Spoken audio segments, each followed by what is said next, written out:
Good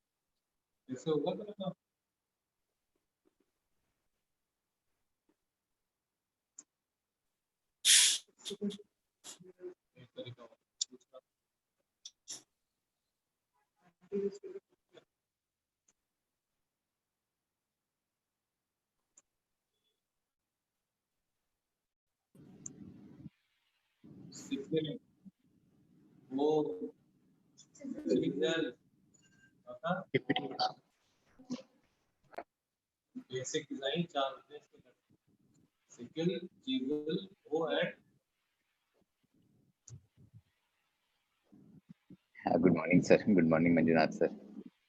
Very good morning. How are you doing, Mayur? Good morning, Mayur, sir. Good morning, Dhaval. Good morning, Dhaval. Good morning, Manjunath, sir. How are you doing, Mayur? Very fine, sir. How are you, sir? Absolutely fine. Nice to see you, man. Again, we are looking forward to listen to you. Thanks a lot, sir. Honor for me, sir. How are you, Dr. Vaibhav? Sir, thank you. I'm very fine, sir. आप कैसे हैं? Good, yeah. Good to see all of you. Sir, yeah, long back. Sir. Connected Nagpur and Bareilly and Subharati, everything, you know. Yes. Pan India, you can say, sir. Yes. Always we used to think about the negative side of the corona, but this is the positive side of corona. We can meet everybody like this, you know. And imagine just getting Mayur to our college and get this thing done. It would be so difficult. Now, because of this, even all of us can get access to Mayur. Humble on your part, sir. Good morning, Manjunath, sir. Good morning, Manjunath, sir.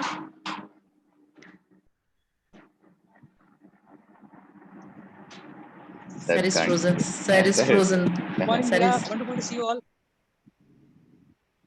Okay, sir. I'm starting now. A very good morning, everyone. I'm Dr. Dhaval Modi, Associate Professor, VSPM Dental College and Research Center and Coordinator for this Oral Hygiene webinar series. I welcome you all to the third webinar of this Oral Hygiene Day webinar series. The topic for the webinar is Periodontal Surgical Complications in Oral Implantology by Dr. Mayur Kaushik, sir. I would like to introduce our moderator for today, Dr. Vaibhav Karemore, sir, Associate Professor, Department of Periodontics and Head of the Department Community Dentistry, Government Dental College and Hospital, Nagpur. He is also a Public Relation Officer at GDC, Nagpur. He is President-elect at Indian Dental Association, Nagpur, and also Executive Committee member of Indian Society of Periodontology. I request Dr. Vaibhav Karemore, sir, to introduce our speaker for today, Dr. Mayur Kaushik, sir. Handing over the proceedings to you, sir. Good morning, all. First of all, I congratulate Department of Periodontology, VSPM Dental College and Research Center for conducting this type of web series, I can say, because nowadays web series are on their tips, and this is also, we are having a very nice web series going on in the field of periodontology. Today we have with us Dr. Mayur Kaushik, and I am given a task to moderate his session, okay? The person who has molded and moderated me throughout my PG session, and today really this is very nostalgic moment for me to moderate his session, okay? And to introduce him today, he has completed his BTS from Manipal School of Dental Surgery, and basically we are from the same generic family. When we entered GDC Nagpur, we share a same generic surname, that is the LTVAR, right from Kolte, sir. We all are the LTVARs. During that golden period in the GDC Nagpur, our guide and mentor nurtured us in a way that everyone was thinking out of the box. I'll just like to mention here that Dr. Abhay Kolte sir has done his research on rubber dam as a separation membrane for bone regeneration therapy. AST by Dr. Kolte ma'am herself, And then I'll like to mention 2 3 names here because I just told you it's quite nostalgic for Mayur sir also. Dr. Amit Agrawal has done his research on PCR. Then Dr. Dhanashri on that Epstein-Barr virus. Myself on cell culture, Rahul Bhansali on neutrophil activity, and Dr. Mayur Kaushik, today's guest speaker. Guest, I don't know, Nagpur में guest कैसे बोले, but today's guest speaker, he has introduced lasers in Government Dental College and Hospital Nagpur in first time. And then the saga goes on now. Various theses and researches are going on all these topics. So this is really, I mean, what can I say? A proud moment for me to introduce him. He is recipient of Dr. D.N. Kapoor Award instituted by International College of Dentists. Other than that, he is having number of awards at his credit, more than 50 national and international publications. He has co-authored more than 9 books, 52 research projects to his credit, and he is running an implant-based practice at Mirror and course coordinator at Rochelle Implant Center. But above all, his specialty is his Buland Awaz, what I can say, because everyone is fan of his, voice modulation and all. A strong modulated voice with such cute face confuses the audience, I say. But when he starts delivering his lecture, no, everyone will enjoy the clinico-academic twist. I'm 500% sure for that. So I give this virtual platform, this stage to Dr. Mayur Kaushik. Thanks a lot, Weber, for those kind words. Always very humble on your part, Weber. I just hope I'm able to live up to that aura which you have built up, Weber. So thanks a lot. It's really, as Weber told, a homecoming for me.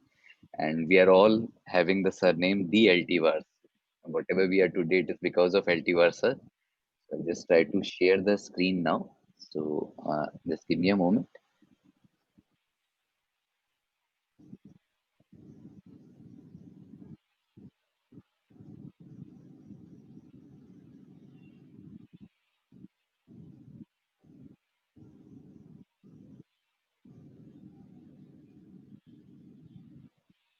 So Dr. Dhaval and Dr. Weber, do let me know at any point of time in case my this thing is not visible, uh, my slide is not visible, or for that matter, my voice is breaking in between. Please do let me know because ultimately, a problem with these virtual conferences many a times is that the connection tends to get broken in between, and then we are not sure what to do. And so I request all the students also who are attending the webinar, if possible, try to keep their the camera switched on. So it feels good in case we are able to see one or two smiling faces in between, faces nodding as such. So it becomes easier for us to deliver the lecture also, because then it becomes more of an interaction rather than a one side presentation as such. So I'll just stop with this thing. So, Dhaval, please do let me know in case my voice breaks in between. Okay. So I bring to you all of you greetings from Subharti Dental College and Hospital Meerut. This is our college is not a standalone college. It is part of a huge university known as Swami Vivekanand Subharti University, and it has as many as 20 different colleges under its wing. So it is a mini sort of a city as such. Whenever any one of you get an opportunity to visit Meerut, I recommend that all of you please visit this Subharti University as such. Okay? And I've been working for this university for the last 1.5 decades now, for the last 15 years now, ever since I had completed my post graduation from Government Dental College and Hospital Nagpur. And whatever I am today, it is because I did my post graduation under a godly person as my guide, and that guide was Dr. R.K. Altivar sir. So, whatever I am today, it is because of R.K. Altivar sir.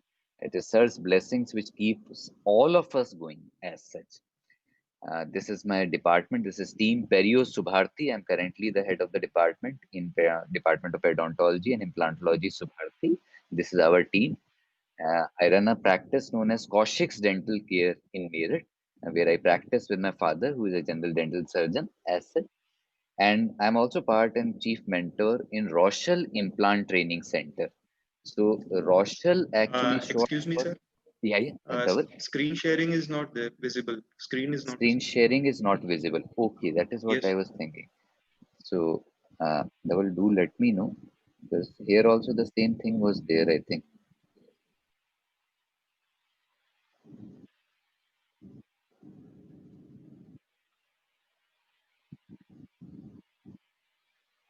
Dhaval, that option is not coming for screen sharing. Okay. Uh, I'll just try to share it again. So now Yes, sir. it is coming. But screen is not visible. Screen is not there. Screen is not there, and the same thing I'm facing actually. I'm not able to see anything. That is what I was thinking. How come I'm not able to see anybody as such? Just give me a moment. So we say pause here. Is it Yeah, visible now? yeah. Then make it full screen. Yes, It's Done, sir. done. visible. Yeah, Okay. yeah, Yes, sir. It is visible, So, sir. Yes. so you were able to see this slide earlier, all of you? yeah. You That's were okay. able to see, right? So, Subharti Dental College slide was visible earlier? No. No, sir. It Greeting was to not you. visible. Greetings from Subharti Dental College as such. And as I was telling, I am part of a huge university. We are lucky to be working in this university, which has as many as 20 different colleges under its wing. So this is the university in which we currently work. And whatever I am today, it is because of Dr. R.K. Altivar, sir. So sir was a godly person as a guide during my post-graduation. His blessings are with us always as such. So this is what we are today, the Altivars, as always Vaibhav said. And this is our team Perio Subharti. This is team Perio Subharti. This is where I'm the head of the department right now. I have a small clinic of mine known as Kaushik's Dental Care in Meerut, where I practice with my father. And in addition to that, I'm part, this is my basic separate training which we give to anybody who wishes to learn implants. That is, anybody who has finished his post graduation, maybe the person is a practitioner somewhere. So the thing is, we have something known as Rochelle Implant Training Center. The Rochelle is basically short for Dr. Rohit, who is the director of Lokpriya Super Speciality Hospital, and his wife, Dr. Shalya, who is the CEO of Swami Vivekanand Subharti University. So in our team, other than me and Rohit, we have Dr. Sumit Makkad, who is a professor in prosthodontics, and Dr. Prajesh Dubey, who is a professor in the field of oral surgery. So from the very beginning, I would like to emphasize that implantology basically is an interdisciplinary branch. We can benefit from the specialities of each and every person. We need to work like a team with regard to implantology, and that is the key with regard to implantologies. And this is my small world. She's my wife, Dr. Nupur. Nupur is a professor in the field of pedodontics in Subharti Dental College, and she's my 9-year-old daughter out there. So this is our small world. So let us begin with the topic. Now, as dental surgeons, all of us are supposed to be the smile architects of our patients. And all of us are aware that when we talk about a smile, it is not just the white teeth we are referring to. We are referring to a proportion between, correct proportion between white and pink. So that is what we are aiming for, basically. And of course, any patient who is coming to us with a missing tooth basically means that the smile is completely destroyed. So we are supposed to restore the smile. So the moment we think of restoration of the smile as a dental surgeon, as a periodontal surgeon, straight away there was a time, an era of removable partial denture. So removable partial dentures were popular for a very long period of time. They are a poor man's modality nowadays. They are one of the weakest modalities available. They are the ones which have psychologically the least gratifying of all the modalities available. Hardly any masticatory force is there. So these are the modalities which none of us prefer to give any one of our patients as such, unless and until some other modality is not possible. And then there was an era, at least in our dental practice, when for a long, long time, the success of our dental practice was determined basically by the number of FPDs we were delivering in a single month. But the problem with FPD was that even though we were giving a fixed restoration, ultimately what was happening was the teeth were getting reduced as such. So now is the era of implant. Straight away, we want to be a successful implantologist, no matter which specialty we have done our post graduation in. There was a time when orthodontists used to flaunt, I am an orthodontist, and endodontist used to flaunt, I am an endodontist. Now, the moment you complete your post graduation, the one word which you want to write in front of your specialty is orthodontist or maybe endodontist and implantologist. So implant is the in thing nowadays. Implant is the thing which is very, very essential nowadays. But for example, this particular site. So all of you who are working as residents, maybe you might be having your dissertation on implants. Maybe later on you might be thinking of practicing implantology. This is the most mouth-watering sight to any dentist nowadays. The moment we see an edentulous site like this, straight away we start thinking implants. That is the first thing which comes to our mind. So basically what happens is the moment we see a site like this, we are supposed to remember one basic principle with regard to implantology. That principle is simple, that the prosthetic component, that is the crown, comes much later. Initially, the implant has to be surgically placed inside living hard and soft tissues, and the implant has to be accepted by these hard and soft tissues. So, this surgical component actually is the base of implantology. All of you are aware, if the base of a building is weak, the superstructure is bound to fail. So, please remember one thing, the worldwide accepted definition of implantology is it is prosthetic driven surgical treatment modality. Anybody telling you a definition otherwise is trying to be biased. This is the definition which has been worldwide accepted. What does that mean? That basically means that as a dental surgeon, as a periodontal surgeon, as a prosthodontist, as an oral surgeon, unless and until we are comfortable in surgery, dental surgery, we cannot be a good implantologist. And the moment we talk about surgery, we are talking about IRS, three components where I stands for incision, R stands for proper reflection, and S stands for proper suturing. Any person who is trying to find a shortcut with regard to these three basic surgical identities can never be a good implantologist. We need to be comfortable in these three modalities. Otherwise, we end up getting conditions like this. The implant is successful in the sense that it is firm, but we have resulted in an aesthetic failure. Soft tissue are in a mess. So I'll be dividing my presentation into two parts. Okay, the first 20-25 minutes would be basically on basic implantology. Few surgical considerations I'll be considering simultaneously. With regard to this basic implantology, what I'll be telling basically is that for beginners, basic tips and tricks. And in the second half of my presentation, the next 20-25 minutes, I would basically be talking about few advanced surgical aspects of implantology. Okay? So again, let us begin with a short journey. A patient has come to you. So you must have heard in many conferences, they say patient has come for tooth and not for an implant. That is the first thing you are supposed to keep in mind. The prosthetic part, is it possible or not? Meaning, you have a look whether the mesiodistal distance is sufficient enough for the placement of a crown or not. Then you ask the patient to bite once, whether interocclusal distance is sufficient from the placement of a crown part or not. This much is the initial prosthetic evaluation that you have to do in each and every patient. Once that prosthetic evaluation is over, then begins your surgical evaluation. How is the bed, the bone and soft tissue bed in which you are supposed to place your implant? So, with regard to this thing, the first part of the surgical evaluation basically is you take an IOPA. You see whether ample length of the bone is present or not. That is the first criteria. Once you feel that this length is sufficient, you go in for a CBCT for a three-dimensional image. Now, again and again, with regard to CBCT, implantology in general, I would like to say one thing, that India is a price sensitive market. Just give me a minute. Uh, with regard to price sensitivity, when we talk about price sensitivity,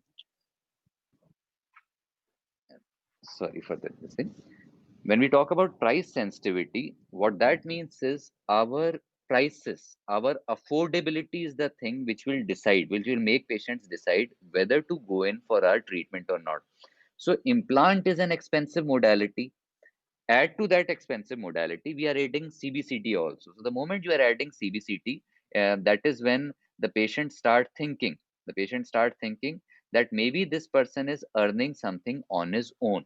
So the rule is very simple: always and always involve the patient in the decision making process.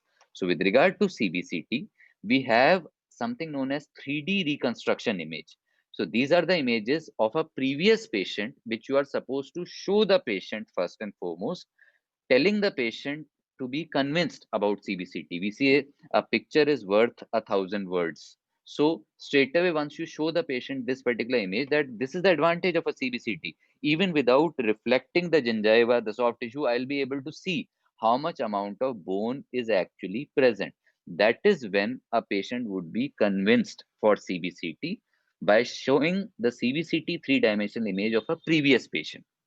And then subsequently, what you are supposed to do is the image which is most important to us is actually the bone measurement image. So with this, we get to know the actual length and width available. So bone measurement file has to be very, very good. Again and again, I repeat the same thing.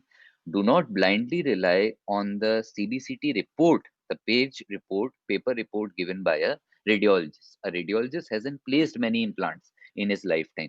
You need to evaluate the PDF given on your iPad, tablet, etc. of the bone measurement file on your own. Once you have evaluated this bone measurement file, based on this, you decide the size, that is the diameter, and the length of the implant to be placed. So this is the thing once you make a decision with regard to implant placement. And the next thing is again retrospective planning. Retrospective planning basically means always and always you have to keep the prosthesis in mind. Based on the prosthesis, you are supposed to go in for implant drilling, your osteotomy preparation. So something known as surgical stent, or more correctly, prosthetic or surgical stent, you have to construct. So this is how we used to construct surgical or prosthetic stents earlier. The problem with this type of construction of surgical stent was the moment we used to use it at the time of surgery, it used to be a blind process. Are you able to see? I'm not able to see where my drill is actually going, whether it is hitting the bone or the soft tissue as such. So the rule is very simple. With regard to this particular construction of surgical stent, always and always the buccal side has to be removed.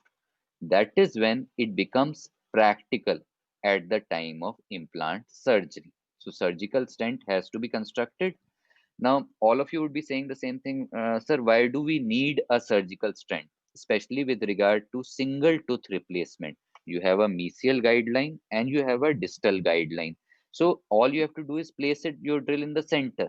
You are very correct. With regard to single tooth replacements, later on, other than from our dissertation, photographs, etc., in practical scenario, in dental practice, implant practice scenario, we do not require a surgical stent. But with regard to multiple teeth replacements, a surgical stent is a must.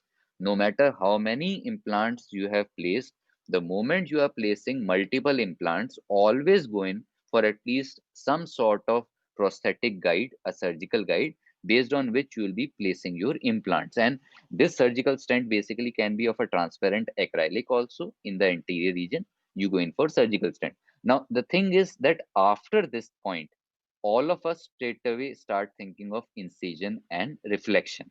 So once we have reflected, the first thing which comes to our mind is straight away which implant kit are we going to buy. So that is a blunder that we make straight away, which many people who are of non-surgical specialty not of perioral surgery, straight away they start thinking of the implant kit. No, the important thing is whether we have arranged our or whether we have the proper surgical armamentarium or not. That is the key. So we have five types of sets in the surgical armamentarium: diagnostic, incision and reflection, debridement, suturing, and bone grafting. So I won't be going into the detail, but one or two important instruments please do keep. For example, in the diagnostic set of instruments, always take a UNC 15 probe. Always keep it in your set as such. The importance of UNC 15 is you would be saying, sir, we already have a depth gauge in our implant kit. Why should we go in for UNC 15? With regard to the initial drill, the moment you have used only the first drill, the lance drill as such, your depth gauge won't actually be going into the osteotomy. That is when, in order to evaluate the depth of the initial osteotomy during implant preparation, this is one of the best instruments that you can use. Okay. Otherwise, also it tells you whether you have perforated the bone or not, whether you have gone beyond a structure or not, surgical structure or not. But again, I would recommend after your initial drill, use UNC 15 probe. All of you end up using a tissue holding plier. All of you know the difference between a normal forceps, a normal plier, and a tissue holding forceps. Tissue holding forceps basically has a rod and a hole this side. So the moment you end up over crushing the tissues inadvertently, this gives a feedback mechanism on your finger, and you know that you are crushing the soft tissues at the time of reflection. See, again and again, with regard to implantology, the rule is very simple: respect the soft tissues, and the soft tissues will be respecting your bone, and the bone will be respecting your implant. That is how your sequence goes. Okay. Now, with regard to the next set, incision and reflection, a number 3 BP handle is a must. It can be round or flat. I generally prefer a round BP handle because on the whole it becomes easier to rotate as such. So maneuverability is easier in the case of a round BP handle. Two sets of periosteal elevators always you are supposed to keep. Those two sets of periosteal elevators are thin periosteal elevator for reflection, thick periosteal elevator for retraction. Trust me, in my life, when I tell you that I have seen ample and more so-called implantologists trying to reflect the flap using a wax spatula. So wax spatula is not a surgical instrument. It is used for fabrication of your occlusal rims as such. It lacks the sharpness of the edge and it doesn't have a bulky handle. So never ever use a wax spatula. Always and always, with regard to the thin periosteal elevator, this should be of a good company. This can be of a local company also. With regard to the BP handle, all of you are aware that we are supposed to use number 3 BP handle only, because number 3 BP handle is the one which actually holds surgical blades, that is 11, 12 and 15 number. We have a number 4 BP handle also. Number 4 BP handle is used to basically hold larger blades which you must have used in your prosthetic border molding. For example, this particular blade number 22, all of us have actually used it with regard to prosthetic border molding. So we need a number 3 BP handle. Once this thing is over, the next set of instruments are very, very important. Trust me. Once you have started your implantology, later on you'll be getting cases of immediate implants. That is, you have to extract the tooth and you have to place the implant simultaneously. Many a times these cases, I'll demonstrate one or two cases also, would be having a huge periapical pathology. So in order to debride that periapical pathology, you need a beautiful instrument known as Lucas bone scoop. So Lucas bone scoop basically is from Ufridi. This is an excellent instrument that you require, especially in cases of immediate implantology. And we have something known as Universal Columbia 4R 4L curate, which we require in almost all cases of implantology. So always make sure that you are keeping your instruments, curettage instruments ready. Finally, bone grafting. This is one thing which I'll be covering in my topic, that is hard tissue augmentation, particulate bone grafting. The problem with particulate bone graft is manageability. Carrying it in the defect is an issue. So you need a basic, any local company bone graft carrier syringe and a condenser. Condenser also has a carrying end, But the problem is with this end, you need somebody else to actually push the bone graft into the defect. But this thing can be used only as a condenser, and a bone graft carrier syringe is one of the best syringes which you should be keeping normally also in each and every case of with regard to implantology. Always and always, the final instrument is a bone caliper. Never rely blindly on the CBCT report. Many a times the report changes drastically once the flap has been reflected. Initially, it was showing around 8 millimeter width of the bone. The moment you have reflected the flap, you see hardly it is 5 to 6 millimeters. So no matter how much we think we are able to measure accurately with our eyes, always and always use a bone caliper for getting the actual accurate measurement of the bone available for placement of your implant. So a surgical set has to be ready. This is something which all of you should be aware of, that keep a surgical set for implant surgery. Implant placement is surgery. Implant kit comes much later. It is the basic surgical armamentarium which you have to be thorough and comfortable with. Then only you will be comfortable in the surgical aspect. Okay? Now, coming to the incision, here also, with regard to delayed implantology, we feel that only one type of incision is there. No. See, this is one rule again and again, which I tell all the students who are beginning with implantology. No matter how much easy we find, that minimal drilling was there, I extracted a tooth and I placed an implant immediately. No. Immediate implantation is something which requires training, which requires more experience. As a beginner, we always say basics, from basics to advanced. So, as a beginner, always make a rule.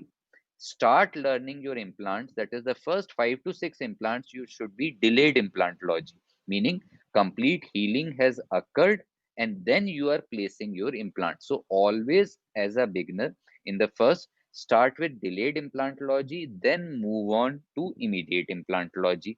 First rule. Always as a beginner, start with posterior implants, then anterior implants. And the final tip is always as a beginner, start with mandibular implants, then move on to maxillary implants. I'll be covering up in this case as such that why placement in the maxilla is more of an issue rather than mandible. So always delayed first, then immediate, posterior, then anterior, mandible, then maxilla. That is the basic rule that we follow. With regard to delayed implantology, we actually have two types of incision. So this is one thing which all of you are supposed to remember. We have the conventional mid-crestal incision. The problem with the mid-crestal incision is flap reflection has been done. Now we have two flaps to retract, the buccal and the lingual flap. Trust me, at the time of implant drilling as well as implant placement, it is actually this retraction which becomes an issue. What happens is this retraction is the one which becomes very messy. The moment you are starting with the drilling, your physio dispenser has started putting saline in your surgical site. Hardly anything is visible. So that is where you want the technical part to be much easier by using a subcrestal incision. Subcrestal incision can be given on the buccal or the lingual side. The advantage of the subcrestal incision is the entire flap is reflected in a single go towards your assistant. From a technical point of view, it becomes very, very easy at the time of surgery. And again, I repeat the same thing. You might be hearing a lot of things about flapless implants. Without raising a flap, I can place an implant. No, all those are from people who are not comfortable with IRS. No matter how good your CBCT report is, the best visualization is done at the time of surgery. So go in for a subcrestal incision. Which side you give a subcrestal incision, that actually depends on the side on which you are operating. What this means basically is that suppose you are placing your implant in the first or the fourth quadrant, then the subcrestal incision has to be on the buccal side. That is, the entire flap has been raised towards the assistant. On the other hand, if you are planning to place an implant in the second and the third quadrant, that is when the subcrestal incision has to be on the lingual side. So please remember this thing: buccal for first and fourth, and lingual basically for second and third quadrant implant placements in the posterior. Now, this is the main advantage of a subcrestal incision. Can you see? In this particular case, in the third quadrant, I have given it on the lingual side. I have reflected the flap, and after reflection, I have turned the entire flap into a pouch, and now it is underneath into the buccal side.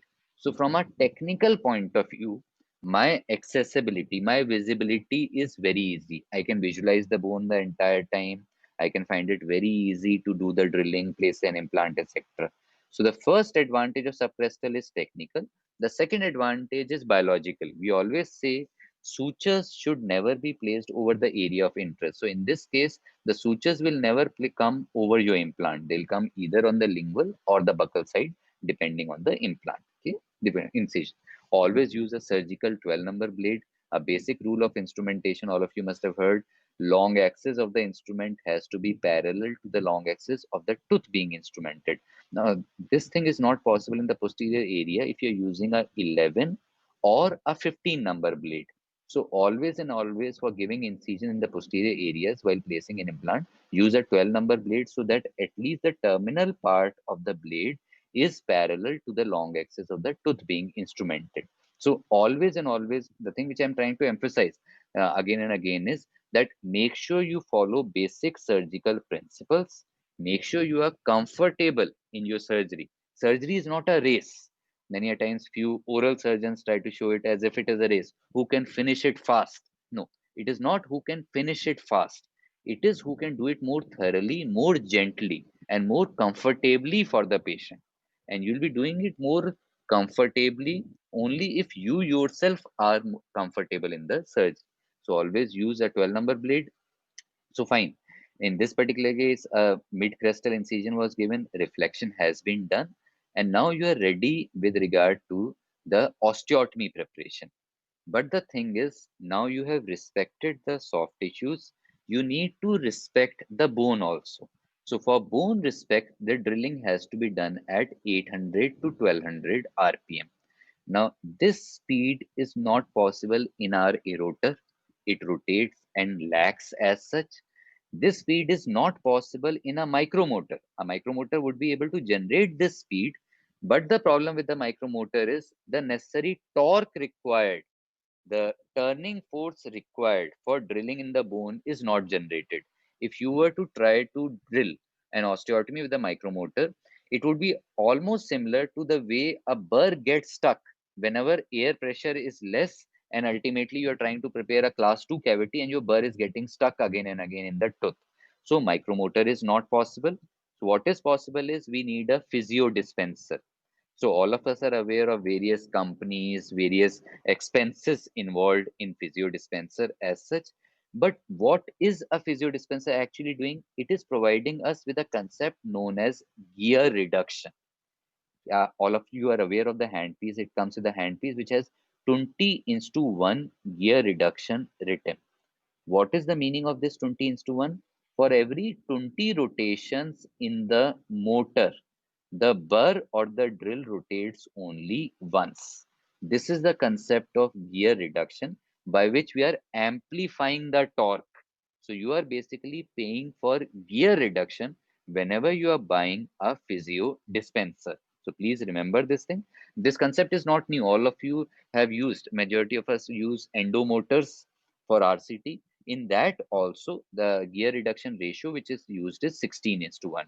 So physio dispenser is a must. Then we go ahead and buying our implant placement kit. The most important thing with regard to the kit are your drills. Your osteotomy drills have to be sharp. So suppose you have to place, let's say, an implant of 4 millimeter diameter. The rule is some amount of bone resorption will always occur. So always the osteotomy has to be slightly smaller than the diameter of the implant to be placed. For example, for 4 millimeter, let's say the final osteotomy in the mandible has to be 3.5 millimeter. So suppose this drill is 3.5 millimeters. Straight away, you don't pick up that drill. You say we have something known as atraumatic bone drilling. So what do you mean by atraumatic bone drilling? Atraumatic bone drilling basically means that you start with a smaller drill, then you gradually increase the size, then you gradually increase the size. So atraumatic preparation of bone is a must. Again and again, all of you must be getting bored a little that I'm saying the same thing again and again. Respect the soft tissues, respect the hard tissues, and the tissues will be respecting your implant. So with regard to osteotomy preparation, go from a smaller drill to a larger drill. That is atraumatic preparation. With regard to this thing also, all of you must have seen in textbooks, we have a round burr, and you must have seen photographs like this starting with a round burr. No, never ever start with a round burr. Your first few osteotomy cases, your burr will be slipping like anything. We are used to erotor. Erotor doesn't slip at high speed. Round burr always and always slips. So never ever use round burr for initial osteotomy preparation. A beautiful drill is there by the name of lance drill. It is lance, not lancet. The reason I am so fond of this drill is, see, implantology is something by which we earn our livelihood. So it is all about investment and return. This is the cheapest drill which you will be getting in the market. The routine drills start from 3,500 rupees onwards, three and a half, 4,000 rupees onward. This is just 1,700 rupees. But you have to buy it frequently. Use a lance drill and your implant dentistry would be easier, and the life of your subsequent drills would be much more if you use a lance drill. Always and always try to memorize the markings of the system which you are using: 6, 8, 10, 11.5, 13, and 16. But in addition to memorizing the markings, all of you should be having a set of small drills also in your set. This is something which 10 years back I realized in my first case itself. I was trying to place an implant in the 7 area in a dentulous patient. Patient had remaining teeth, and I couldn't place my implant, my handpiece straight. The antagonist was actually hitting on my handpiece. So basically, what is very, very important is that ultimately you need to have short drills, basically, so that in the posterior area, placement is easier. Of course, with regard to these drill markings, you would be saying that, sir, we have implant systems in which basically we have markings present, ends present. So based on those, what do you say, markings, we cannot go beyond a particular limit. These markings are called as drill stoppers. So we have kits available with drill stoppers, but the problem with these kits is basically ultimately the number of drills are increased. So you have one set of drills for a particular length of implants, another set of drills for next set of implants. Ultimately, the number of drills have increased. Each and every drill is 3.5 to 4,000. The cost of the kit increases exponentially. So that is the problem with drills with stoppers, the drill stoppers which are there in particular kits. You are actually investing more for the same work. So I don't recommend them routinely. You must have heard of something known as internal irrigation. So for a long, long time, we used to have drills with internal irrigation also. These were hollow drills, external irrigation from the physio dispenser, and then internal irrigation from inside the drill used to be there.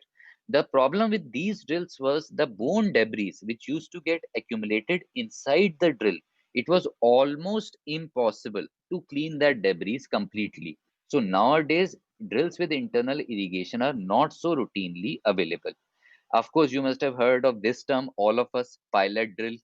And invariably, what happens is we start talking of our first drill, the 2 millimeter twist drill, as a pilot drill. No.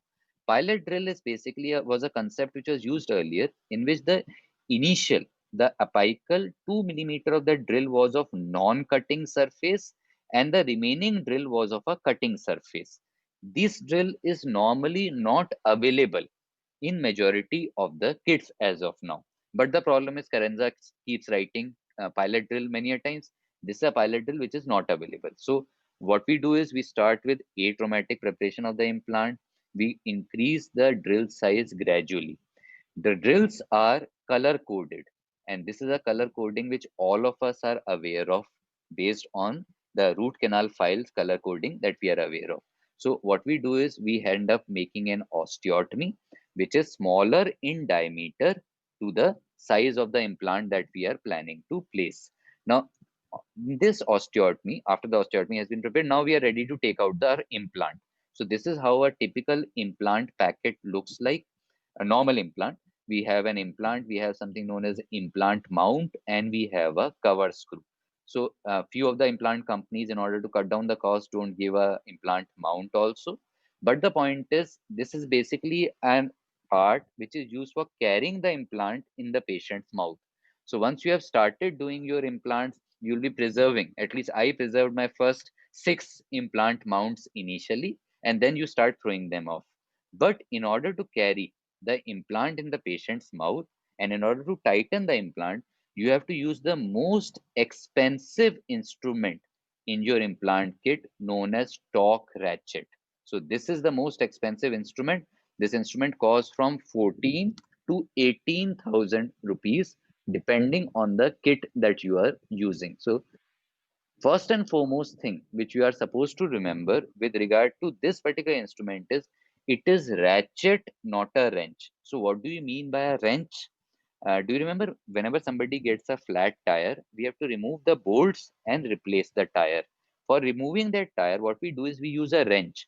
We engage the screw or the bolt, we turn it, we take it out, turn it again, take it out, turn it again. This is a wrench which rotates in both the directions. So what we have to do is if we turn it like this, turn it back, we are only tightening the screw again. So we take it out routinely. Now the problem is this taking out is not possible in the case of the oral cavity. Hence we have something known as ratchet. Ratchet basically means it rotates or tightens in only one direction. It will be tightening your implant.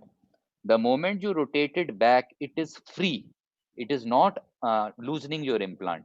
Move it like this, it will be tightening your implant again. So always and always, please remember, you're using a torque ratchet, you're not using a wrench. It is of two types. I personally prefer the friction type, but few companies provide the spring type also. It is more of a personal choice, but at least for the last 10 years, I found using this thing easier as compared to the spring type. But just remember, two types of torque ratchets are there. Okay, you have motor driven implant placement also. You can go in for motor driven, especially in areas where bone is less dense. But as a beginner, never ever begin with motor driven implant. The control is lesser. Okay, so always try to place implant with your hands first. That is the key. So you can place the implant in the osteotomy site prepared. Now what you do is you use your torque ratchet. With a torque ratchet, you are tightening up. Make sure the tightening is still 40 Newton centimeter. Beyond that, what happens is some osteonecrosis of the bones occurs because of compression necrosis. And finally, you have the implant, which is exposed. The implant is hollow from the top and you end up placing your cover screw on top of it. And once the cover screw is placed, you end up giving the sutures. So, can you place a crown immediately? The moment you have placed the implant, can you place a crown? All of you must have heard of the concept of immediate loading, etc. Right? So, again and again, see, I repeat in my webinars also, the thing which I emphasize always is a very simple thing. We are clinicians, we are doctors, we are not God. If we end up getting a fractured hand, we end up getting a fracture in our hand, we cannot say that I went to a very good orthopedic surgeon and he placed the plaster and he told just go home after an hour, remove the plaster, and now your hand will be fine. No, it takes time for bone formation to occur.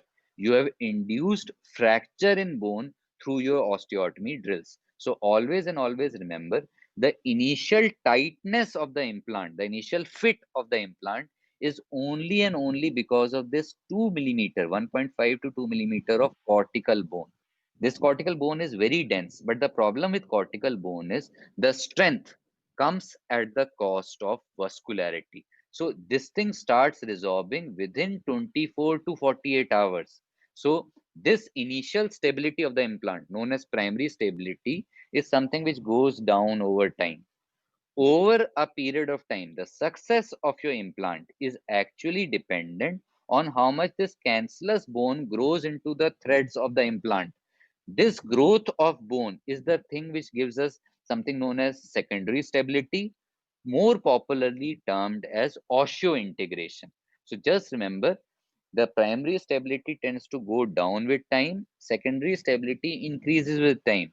Rather, at the end of 3 weeks, 21 days, the implant is at its weakest stage. So suppose at this stage, We start telling the patient now healing is complete, start eating and all. No, your implant will fail. Bone needs time to heal. This is a basic thing which all of us had learned during our BDS time itself. But then, because of commercial reasons, we started promoting immediate loading, etc. Not acceptable. Okay. Ultimately, the success of your implant depends on something known as BIC, bone implant contact. More the BIC, more successful will be your implant. So long time back, it was determined that implants have to be root form, not cylinder. And in root form also, screws have to be there. Macro design modification, threads had to be made based on which the BIC was more. So always and always identify the type of implant that you are using. Broadly speaking, based on the macroscopic thread design, it can be either active implant or passive implant. Active implant basically means that the threads are deeper and the thread pitch is more. The threads are wider apart.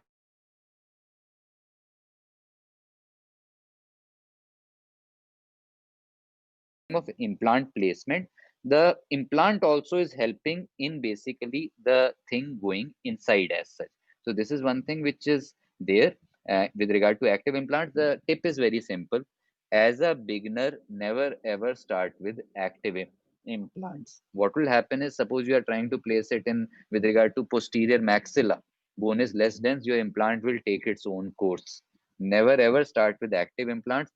First, half a dozen implants, 6 implants ideally should be passive implants. Passive basically means the threads are less deeper and the thread pitch is smaller. They are closer together. So because of that thing, what happens is you have more control over the implant placement. Also, in the case of passive thread design, the BIC is more, the bone implant contact is more for the similar sized active implant. So this is one thing which you are supposed to remember, that as far as possible, with regard to beginners, use passive design and BIC is more. But later on, what happens is nowadays I place since the last almost 4 years only and only active implants because it becomes easier to place once you have gotten a knack of it. But initially going for passive design, they realize that simply putting threads is not sufficient. Can you see? Any patient who is coming to your clinic, so you might not be able to identify the make of the implant straight away, but simply by taking a radiograph, you'll be able to tell whether an active implant has been placed or a passive implant has been placed. Okay. So with regard to this thing, after this, the next important thing is they realize simply giving threads was not sufficient. Microsurface modification was required in order to increase the surface area even more. So there was a time during our PG time, 2002 to 2005, when additive implant surfaces like TPS were used. All of you must have heard of titanium plasma sprayed, meaning on the implant surface, we spray titanium in plasma form. Plasma is a form between liquid and gas, and once we are spraying that thing on the implant surface, what used to happen was globules of implant used to become attached. So this was known as additive implant treatment, increasing the surface area at the microscopic level by adding globules on the implant surface. The problem with these additive treatment was the moment you used to tighten up the implant in an osteotomy, which was actually smaller than the size of the implant, these globules used to get broken. So additive implants, additive surface treatment of implants is no longer done nowadays. Nowadays, always what you will end up getting in the market are implants which have something known as SLA, sandblasted large grid acid etched. What does that mean? On the implant surface, instead of coating globules, you started bombarding them with alumina particles. So ultimately what happened was depressions were formed in the implant surface. So instead of additive, this is known as subtractive treatment in order to increase the surface area. Subtractive treatment of implants is the one which is normally used in today's dentistry. Majority of the implants would be SLA. SLA word you'll be seeing. So that basically means depressions are there, and normal SLA implants, please remember, they take bone takes time to heal around normal SLA implants. So the usual period of healing is that we have around 3 months in the mandible and we have 5 months in the maxilla. Unless and until an implant surface is biologically modified, the healing will remain the same. So once we have waited for, let's say, 3 months, we go in for second stage surgery.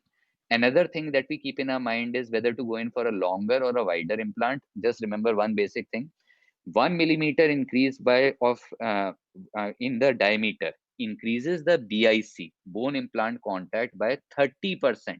1 millimeter increase. On the other hand, 3 millimeter increase in the length increases the BIC by only 10 to 20%, depending on the type of implant. What I mean to say is, given a choice, wider implant is anytime better than a longer implant.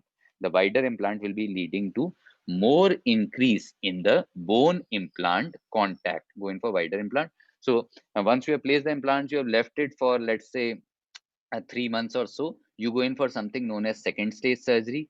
In the second stage surgery, you don't have a choice. The incision has to be mid crestal only, because ultimately your prosthesis has to come out from the center of the ridge. We have few tissue punches also available. I won't advise them, because what we are doing is we are sacrificing soft tissue. Whichever soft tissue we can make to encircle around the implant, that is better rather than sacrificing soft tissue. So please remember this thing. We have mid-crestal incision for the second stage surgery. Once we reflect, we expose the implants, cover screws are visible. We end up removing the cover screws. Once we have removed the cover screws, our implants look like this. That is, the top portion of the implant is hollow. This top portion, hollow portion, is known as crest module, in which the prosthetic portion actually fits. So in this hollow portion, we buy the first reusable component in implantology, and that is gingival former. So for every implant that you are placing in the patient's mouth, you need to buy three reusable components. The first reusable component is known as gingival former. You end up placing gingival former on the implants and you end up suturing it. And now you leave this site for around 15 days. This is known as second stage surgery. At the end of 15 days, you get a beautiful gingival collar present. So accordingly, once this collar is present, two steps are over: first stage surgery, implant placement; second stage surgery, implant uncovering; then the third step is impression taking; and the fourth is crown delivery. uh, just few points I'll be taking with regard to these two also, so that you can get an idea. With regard to impression taking of implants, it is different from the impression taking of a conventional crown, because we take something known as implant level impressions. That is, our impressions need to begin from the implant, not the soft tissues. Implant level. So we have basically two techniques, implant level impression techniques, that we use: either closed tray or open tray. So first I'm telling little bit about closed tray impression technique. In closed tray impression technique is used whenever single implant impression has to be taken, or multiple implants are there which are parallel to each other. So this is something which routinely you will have to do in your clinics whenever you are practicing implantology. You won't be calling a prosthodontist or your technician for taking impressions of this sort, because ultimately the cut would be going to them as such. So in this case, in the case of closed impression taking of implants, we attach the second reusable component known as closed tray transfer coping. The first component you had to buy was gingival former. The second component is transfer coping. These are closed tray transfer coping. You attach them on the to the implant, and then you take a radiograph to make sure the fit of the transfer coping is proper in the implant. You put your light body around the transfer copings and your putty on top of it, and you take an impression. This is known as closed tray impression. Can you see? There is nothing jutting out of the tray as such. Once you take out the tray, this is how the impression comes. You have two holes present in which the transfer copings were there. Now what you do is you unscrew the transfer copings from the patient's mouth and put the gingival formers back. And once you have unscrewed, now you buy the third reusable component in implantology, and that is implant analog. So three reusable component: gingival former, transfer copings, implant analog. What you do is you tighten up this implant analog to the transfer coping, and once you have tightened it up, you reverse it. You put this transfer coping inside the holes which have been prepared. So this is how you send the impression to the lab. But suppose you have placed multiple implants which are not parallel to each other. In that particular case, you have to take something which is known as open tray transfer coping. Meaning, suppose I had to place an implant, but a surgical structure, an anatomical structure was beneath this thing. I had to tilt my implant so as to go in for a longer implant.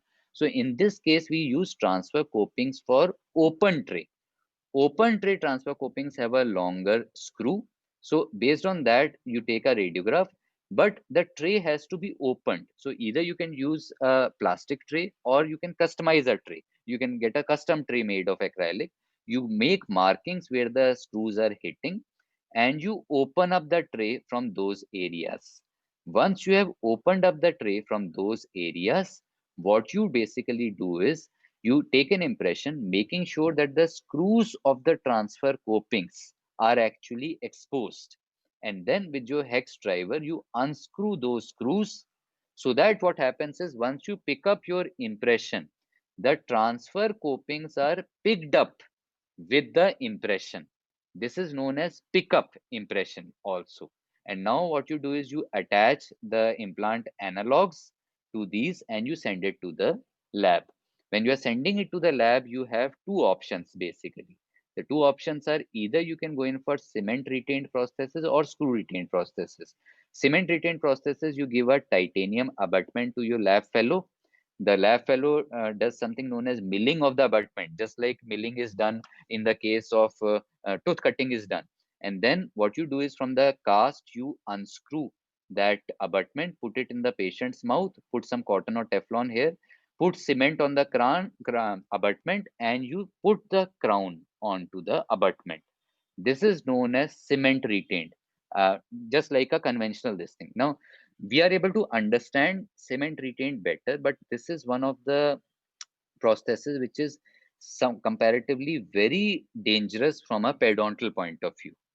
Because of surplus cement, excessive cement flowing into the subgingival area, the chances of development of periimplantitis are maximum in the case of cement retained prosthesis. So, as far as possible, meaning I don't remember at least in the last 5 years or so, meaning as far as possible, I have gone in for screw retained.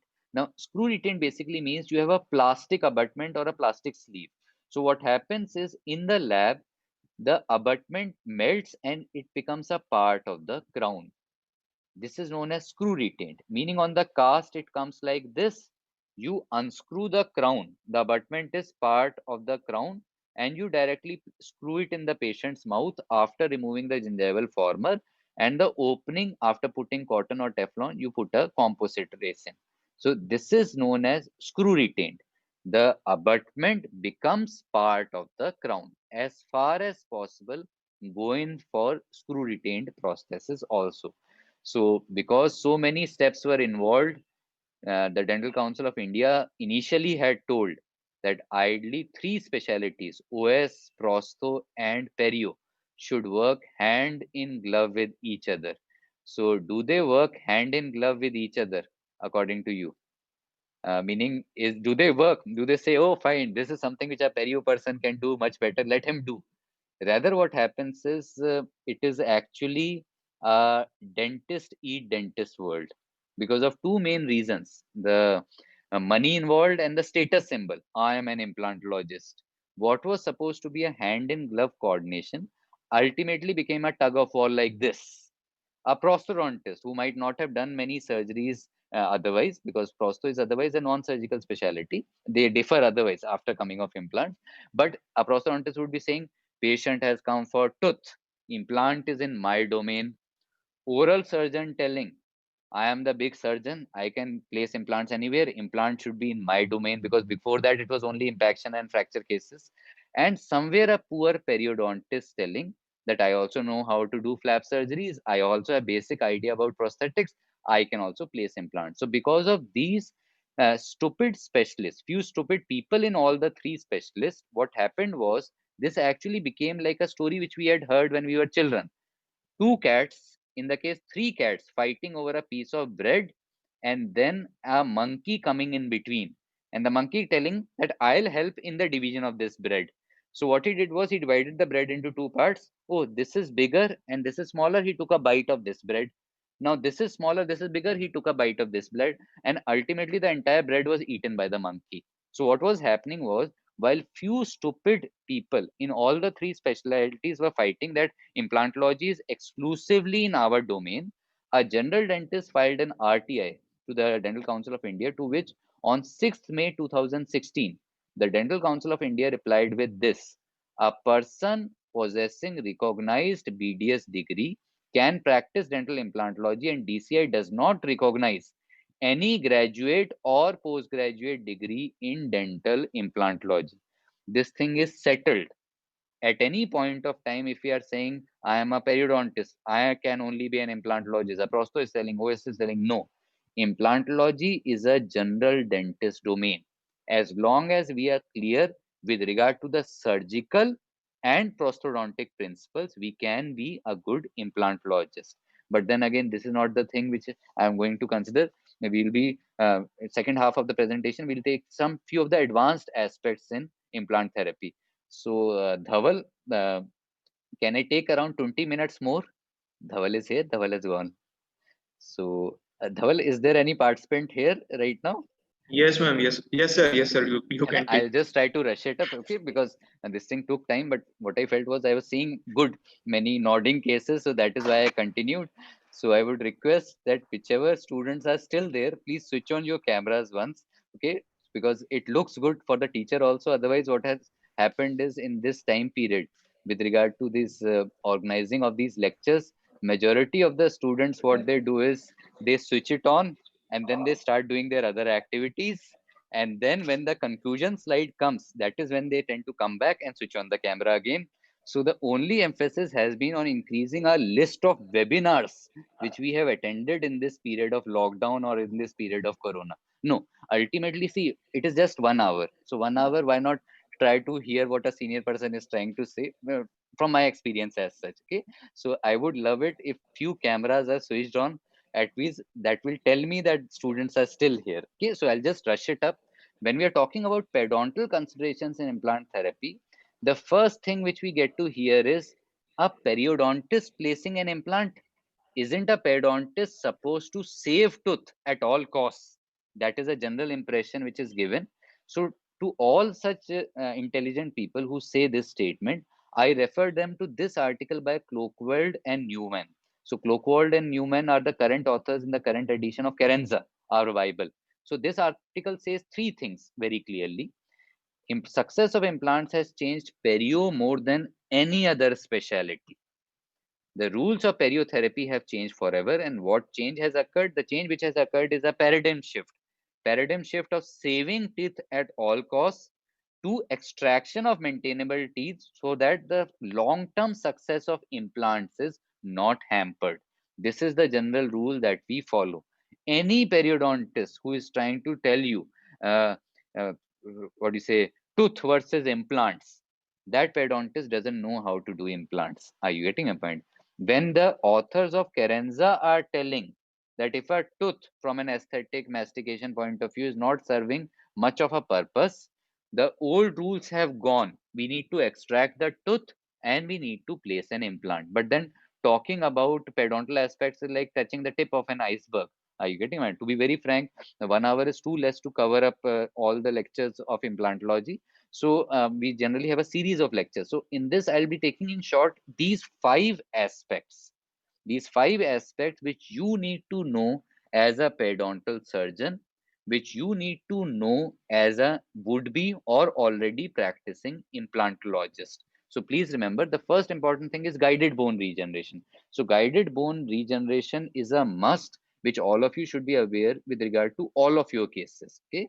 So with regard to this thing, uh, this is a dilemma which all of us face. Any patient who has bone doesn't have money for implant placement in our private practice, and any patient who has money doesn't have bone for implant placement. Are you getting a point? So the problem is achieving regeneration is not so easy. Had it been so easy, perio would have been our specialty, which would have been on the top. Right now, for the last 24 years, right from 1996 when I joined PG, my BDS, I've been hearing perio is an upcoming specialty. But still today, given a choice, students take up endo, ortho, etc. So had regeneration been so predictable, perio would have been somewhere else. But the point is, with regard to implantology, at least some amount of simultaneous regeneration is always required, especially in the case of immediate implants. For example, this particular case had come to my clinic. Patient was an 82-year-old female with a broken bridge. This teeth were gone, only the root stumps were remaining. So in the CBCT, are you able to see the huge periapical pathology? So straight away we might say implant placement is contraindicated. No. As long as we are able to debride this pathology properly, and as long as we are able to go beyond this periapical pathology, we'll be able to place implants. But the problem remains the same. Is simply implant placement sufficient? I placed the implants, but the problem was socket was like this, my implant was like this. Distance was around 1.5 millimeter. 1.5 millimeter we call as the jumping distance in which we have to place the bone graft. So this was the problem. I had to use a particulate bone graft here. Can you see this window open? If I leave it like this, my implants will definitely fail. So I did particulate bone grafting. Now, with regard to particulate bone grafting, in the socket where I had placed the implant, retention of particulate bone graft is not an issue. But the problem is here, where that window is there, my graft is going to flow out. So that is where placement of a membrane is a must. So here I've placed a normal periocol collagen membrane here. The moment you place membrane bone graft, that concept is known as guided bone regeneration.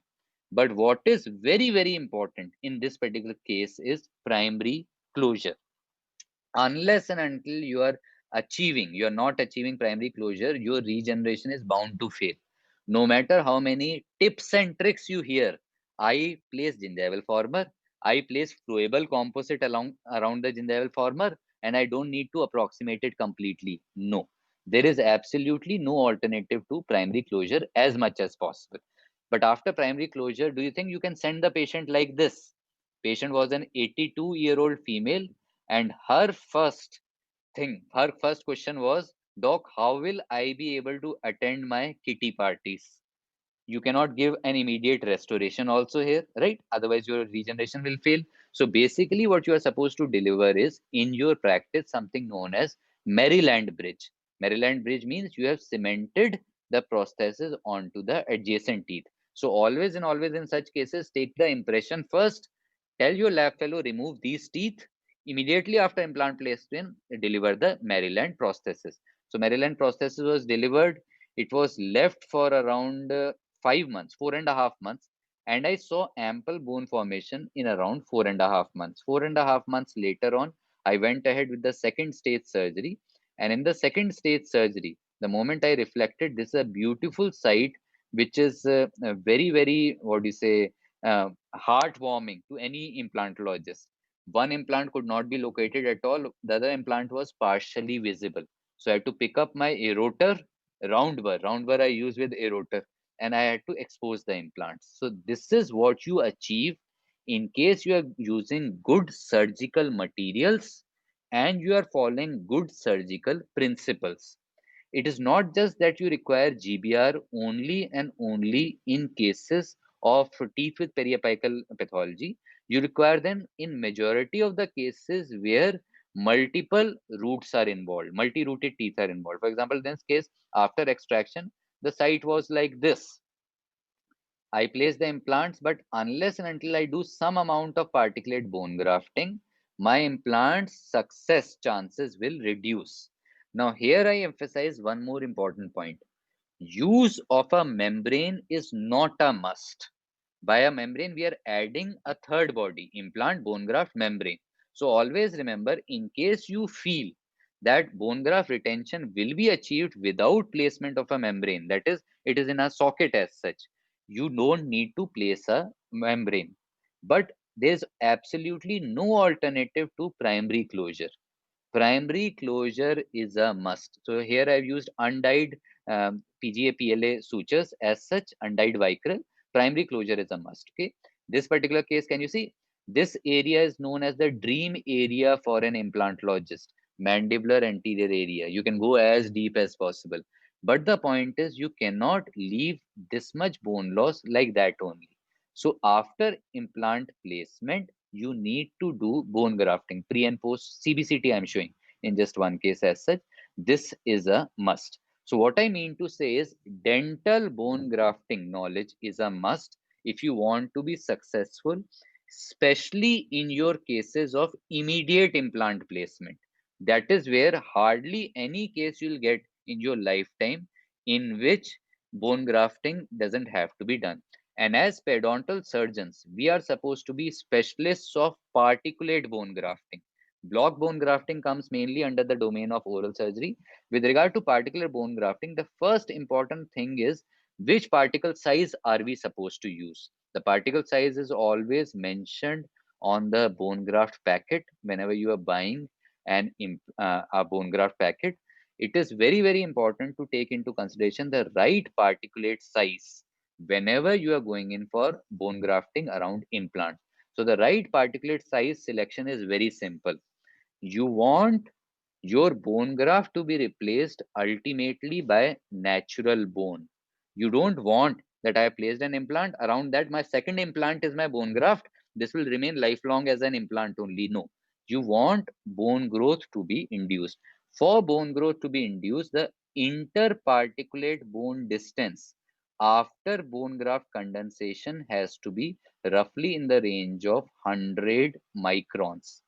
For this interparticulate distance to be 100 microns, your particle size has to be between 250 to 750 microns, on an average 500 microns. Once you are using this particulate size, the interparticulate distance would be 100 microns. The significance of this 100 microns basically is this 100 micron is the diameter of an osteon. You basically want to induce osteonal bone growth. You want bone to replace the bone graft. So this is a basic principle that all of you are supposed to use with regard to particulate bone grafting around implant. See, as a periodontist, as an implantologist, please take just one take home message from me. Okay, bone grafting around tooth has some amount of forgiving nature. Around the tooth, we have a very powerful tissue which has a lot of formative potential, that is periodontal ligament.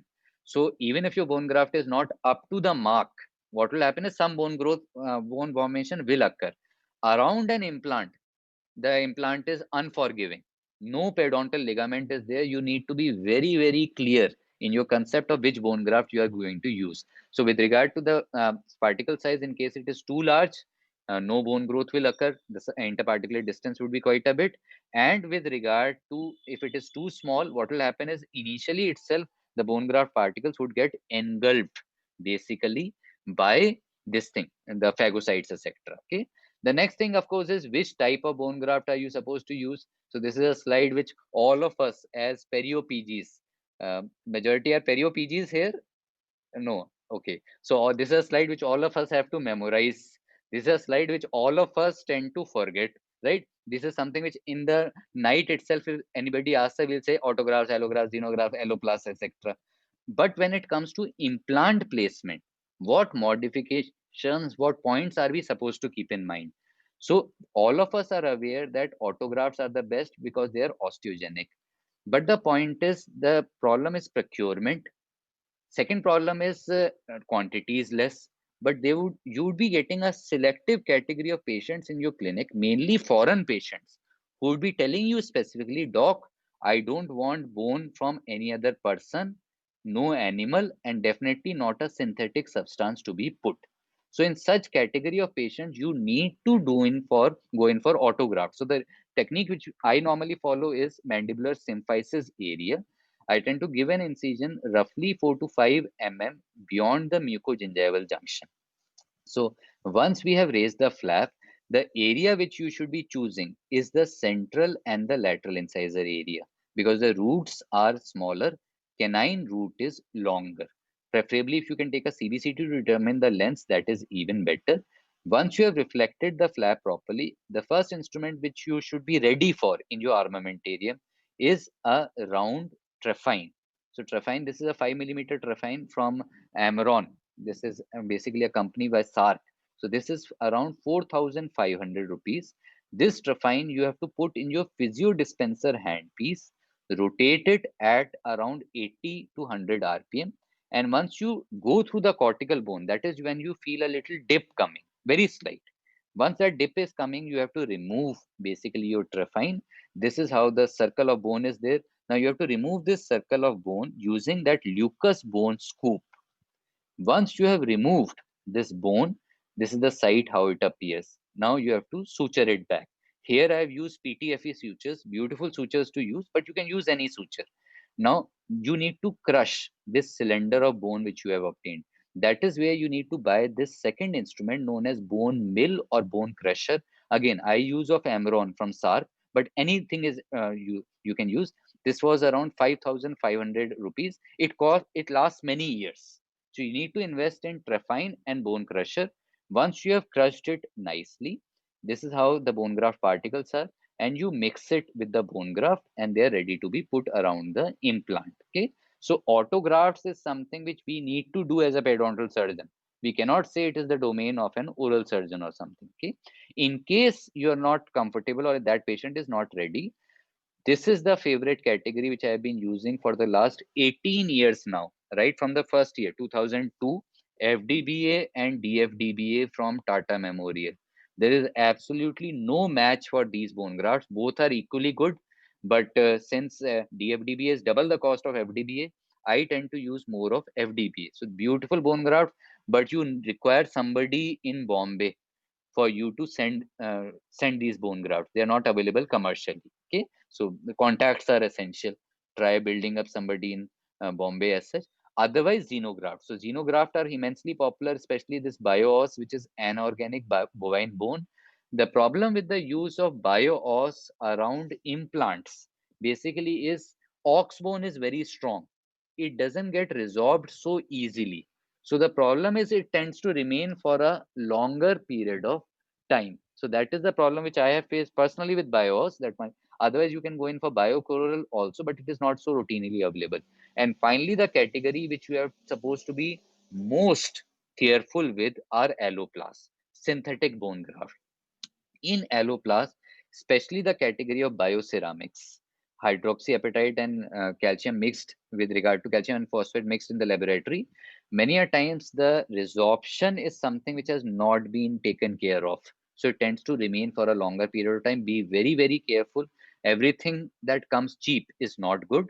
Novabone is a good graft, but I would personally prefer anytime an allograft around an implant rather than an alloplast. Okay, otherwise autograft. So with regard to membrane, again you need to go in for reasonably priced membrane, because the patient won't be paying for everything, implant also, bone graft also, least of all membrane also. So periocol is a reasonably what do you say priced membrane, 1200 to 1400 rupees collagen membrane you can use. So just have a look. I'll just rush through. This particular case had come to my clinic again. She was a 52-year-old female, and she was fed up with her teeth basically. So she was uncontrolled diabetes. I told the diabetes had to be controlled first. All her teeth were shaking. She just wanted all the teeth to be removed. So I'm not a conventional periodontist who would be saying I'll try to save it at all costs. Patient is crying in front of me, doc, please take it out.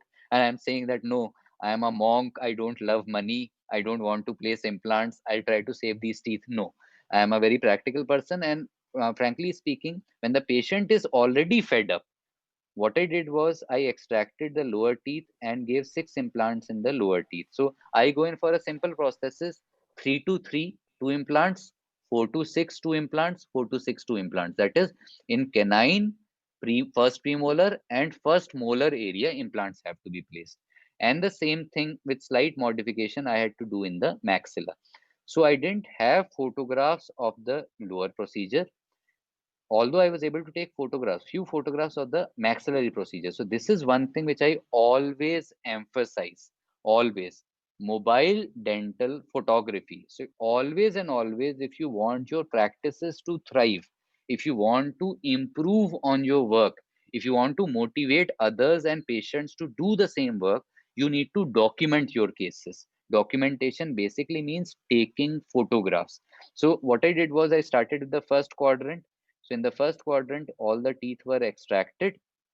And once the teeth were extracted, this is how the bone appeared. So remember when I said as a beginner, always start with mandible rather than maxilla. Maxillary bone can be a nightmare.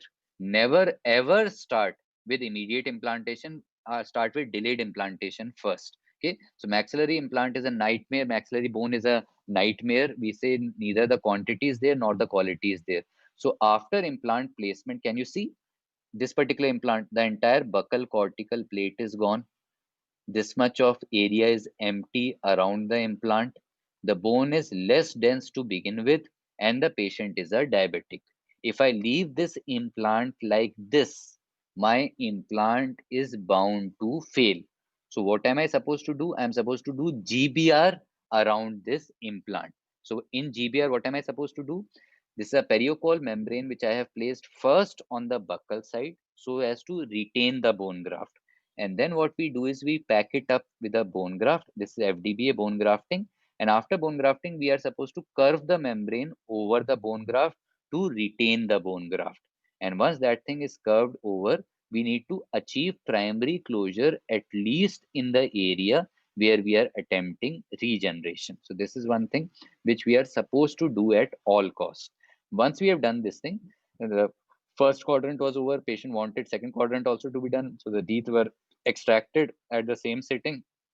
After extraction of the teeth, again the procedure was repeated in the second, and the entire procedure was completed. We waited for around 5 months in general, in total, and lot of modifications had to be done. Trust me, your prosthetic treatment planning changes completely once the flap is reflected. Actually, what happens is here indirect sinus lift with bone grafting had to be done.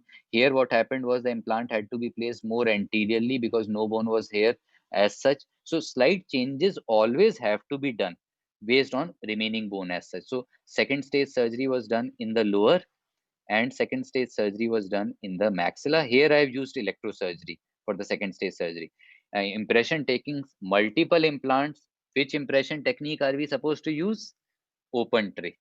Closed tray was for single or one or two parallel implants. Multiple implants, the parallelism many a times is not possible because you have to place the implant based on according available bone as such. Okay, so in such cases we have gone in for open tray impression technique, and once we go in for open tray, these are open tray transfer copings. Are you able to see long screws as such? And then a customized tray my lab technician made me. I took impression of the lower. This was pickup impression. After pickup impression, this was impression taking in the maxilla. Are you able to appreciate one thing? These transfer copings are not straight, they are at an angle. So all the implants in the maxilla, many a times you have to place at an angle to engage the dense palatal bone as such. So that is the key. 15 degree, many a times 25 degree in the posterior. You have to place the implants at an angle in the maxilla in case bone is not dense. Otherwise, your implants will fail. Maxillary buccal bone is one of the bone which is most susceptible to resorption. Okay, so we took impressions in the upper. The entire tray had to be removed. Sorry for this messy snap as such. Again, a pickup impression. Jaw relation was taken. I'll just rush through. Cement retained prosthesis I went in because the angulation was quite a bit. So cement retained metal trial was given, and this is roughly the picture after 2 years. After 2 years of follow-up. Same was in the maxilla. Maxilla again, cement retained prosthesis. And with regard to the prosthesis, this was the design of the prosthesis ultimately, which I had to be content with. And this is the 2 years follow-up image. So basically, just remember one thing, okay, that such patients in diabetes, the problem is soft tissue recession will occur. So never ever send a patient without a water pick. A water jet has to be advised. Okay, so this was about GBR. So if you will give me 10 minutes more, I'll just try to wind up the remaining, or you want me to stop? At least the people whom I can see: Satyaki, Sonal Singh, Rupali, Renu, many faces I can see. So just nod your head like this if you want me to continue. Okay, because many a times you would be saying that, sir, unnecessary. You made it a torture for us in the morning. You had promised 1 hour. It is 1 hour, 30 minutes already. And you are saying 10, 20 minutes more, 10, 15 minutes more. So only if you are interested, I'll just try to cover a few more points as such. Okay, because these are points which I am not telling just from a theory point of view. These are, let's say, the hard work, the way we have learned things, the what do you say, hard way in our clinical practice as such. So if our young generation, you people of young periodontal surgeons, young implantologists can start from here, after another 5 years, you are the ones who will be teaching us that, sir, this is the thing which we tried and this is what you should be following. So that is how things progress. That has to be the attitude. Ultimately, student and teachers have to work in collaboration, and ultimately it is the student who has to become teacher for us old people in the old age as such. Okay, so I move on to the second type, that is gingival biotype and soft tissue augmentation around implants. So all of you are aware of the term gingival biotype. This term, gingival or periodontal biotype, was actually given by Siebert and Linde, two periodontists. What it basically means is, it says that two types of gingival thickness can be there in the case of a patient. If a missing tooth is there, you need to have a look at the remaining teeth. Either it can be thin scalloped, that is the scalloping is quite a bit, semicircular arches are quite a bit, or it can be thick flat. It can become flat like this. So the rule is very simple. This is how you identify. Imagine a missing tooth. This is the category of patient, thin biotype, in which you have to be very, very careful, not only at the time of implant surgery, also at the time of impression taking, and also after crown delivery. This is the thick, flat biotype in which you can be as careless as possible, meaning not much of carelessness should be there, but you can take liberties with the gingiva. The problem is that, normally speaking, we say that till 1.5 millimeter is thin biotype, above 2 millimeter is thick biotype. But these are foreign authors. In Indians, it is even thinner. So just remember that the amount of recession which is present post surgery and post restoration in the case of thin biotype is 3 times more than the recession in the case of thick biotype. So post surgery, anticipate the recession if you are treating or putting implants in a patient of thin biotype. So always remember, thick biotype is more resistant, thin biotype is not resistant. So the first precaution that you are supposed to take, especially if you are placing an implant in the mandibular anterior region, is that you are supposed to identify the patient. I am placing an implant in a patient with thin biotype. It is not just the rigidity of the implant which is important, the success, the osseointegration. It would be an aesthetic failure if recession occurs. So, two modifications you are supposed to do in the placement of your implant in case anterior implant placement is there in a patient of thin biotype. The first is, more palatal position of the implant has to be there. Instead of placing it almost in the center of the socket, you need to go more palatally so that the soft tissue thickness is maintained. I'm not a huge advocate of the other techniques which they say that they can help in reduction of recession and all, but I always say prevention is better than cure. So try to place it more palatally. Secondly, try to go more apically. If you don't go apically, your emergence profile basically means where our restoration meets or emerges from the gingiva. Emergence profile is dependent on gingival thickness. If gingival thickness is less to begin with, you need to go deeper. Then only proper emergence profile, then only it will appear as if it is coming out of the gingiva. So more palatal placement, more apical placement has to be there. In the case of thick biotype, no need to worry. You will end up getting cases like this in which beautiful biotype is there. This is not my case. This I have taken from a textbook only. Always remember, soft tissue is the shield of bone. In case your gingival recession occurs, it is only a matter of time where bone loss will be occurring.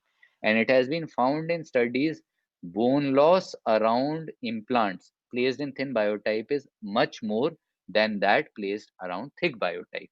So please remember this thing. Okay, thick biotype, your surgery will be much more easier, and also your restorative part, impression taking, and later on once you have delivered the prosthesis, that time also it will be much easier.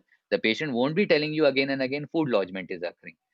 Please identify the periodontal biotype, especially if you are placing an implant in the maxillary anterior area.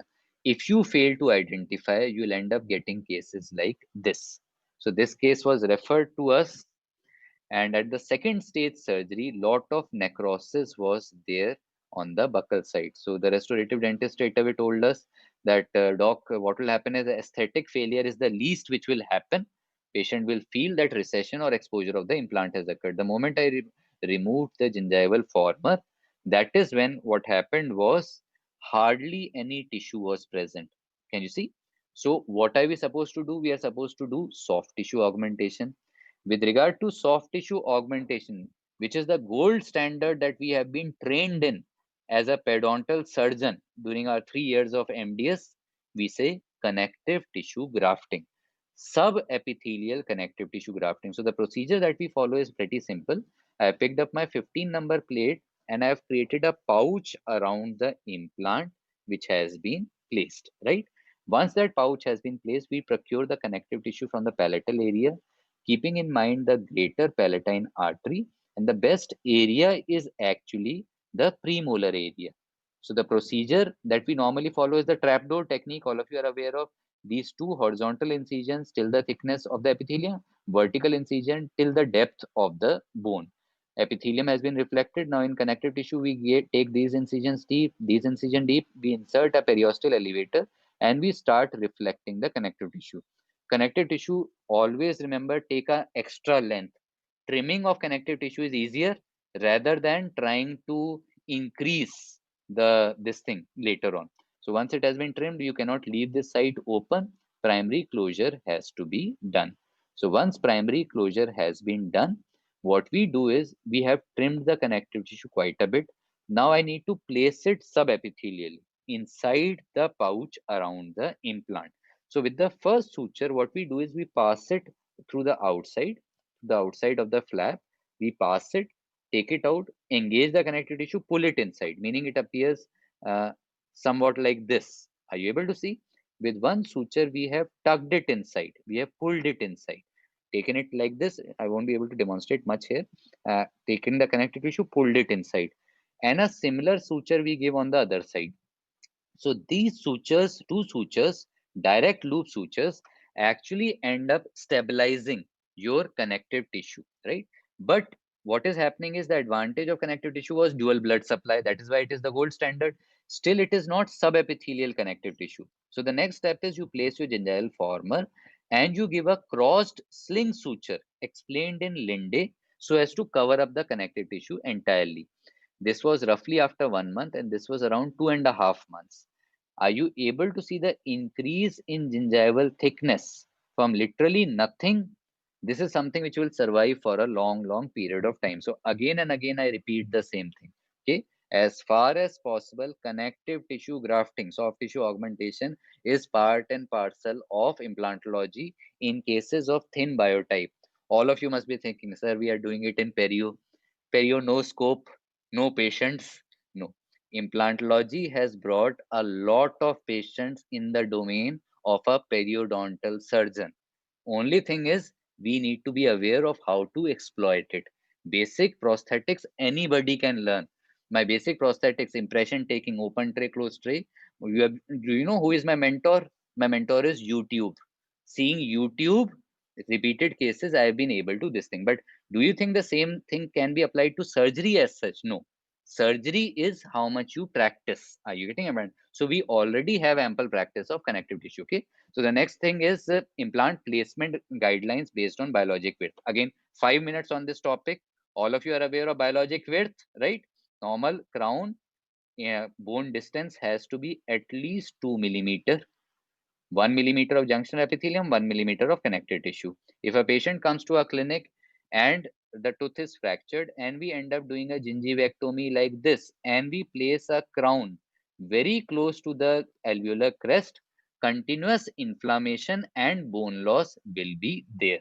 So in normal crowns also, we say even though periodontal ligament is present, requirement of biologic width is there.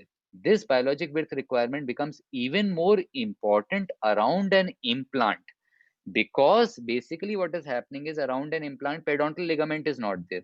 So around a tooth the requirement is 2 millimeter. Here it is roughly 3 millimeter because PDL is lacking. And it is not just supracrestal, it is subcrestal also, meaning it goes both in vertical and horizontal direction.